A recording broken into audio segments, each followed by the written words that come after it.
রাসেলের জন্য লুটপুট গেলেন রিঙ্কু।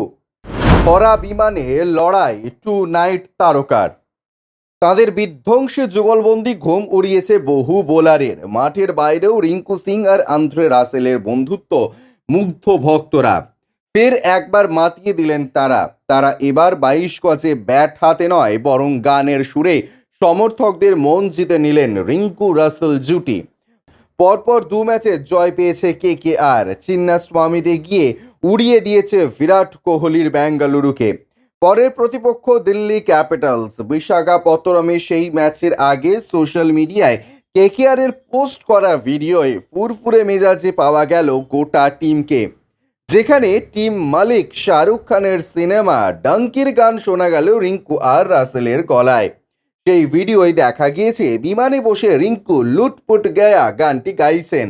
তারপরে জানান এই গানটি তিনি গাইছেন রাসেলের জন্য, যা শুনে আপত্তি জানান আন্দ্রে রাসেল। রিঙ্কুকে গানটি গাইতে বারণ করেন তিনি, কারণ এই গানটি তার গাওয়ার কথা।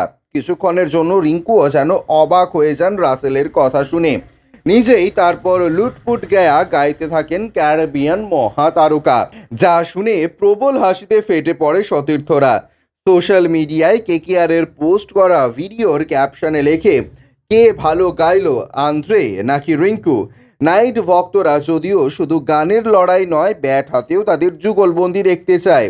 আইপিএলের প্রথম ম্যাচে হায়দ্রাবাদের বিরুদ্ধে যার ঝলক দেখেছে ক্রিকেট দুনিয়া, দিল্লি ম্যাচেও কি ব্যাট হাতে হাই মেটাল বাজাবেন কিং খানের দলের ক্রিকেটারেরা? ব্যুরো রিপোর্ট, ইউজে নিউজ।